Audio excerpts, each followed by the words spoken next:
సమాధి నుండి లేచిన నిజమైన దేవుడు యేసుక్రీస్తు ప్రభువు అని, యేసును అంగీకరించిన వారి హృదయాలలో యేసుక్రీస్తు నిత్యం సజీవుడుగా ఉంటారని Race of Peace Worship Centre pastor Murthyraju పేర్కొన్నారు. కాకినాడ రూరల్ మండలం రమణయ్యపేట గ్రామం ఏపీఎస్పీ వద్ద గల రేస్ ఆఫ్ పీస్ వర్షిప్ సెంటర్లో ఈస్టర్ ఆరాధన ఘనంగా జరిగింది.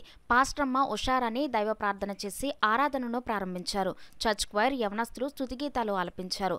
పాస్టర్ మూర్తిరాజు వాక్య పరిచర్య చేసి దైవ వర్తమానం అందించి ఈస్టర్ శుభాకాంక్షలు తెలిపారు. ఈ కార్యక్రమంలో సంఘ పెద్దలు Paul Srinivas, CYF state chairman Gagarin, పెద్ద సంఖ్యలో సంఘస్థులు, విశ్వాసులు, మహిళలు, యవనస్తులు పాల్గొన్నారు.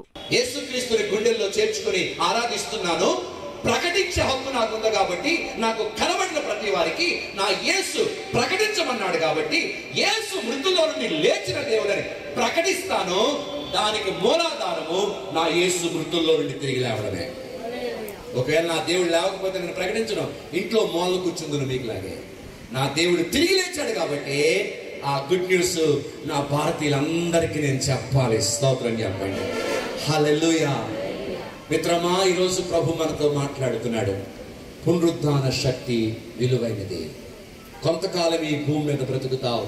చనిపోయిన తర్వాత భగవంతుడి దగ్గరికి వెళ్ళాలంటే చనిపోయి తిరిగి లేచిన భగవంతుడిని నీ గుండెల్లో పెట్టుకోవాలి.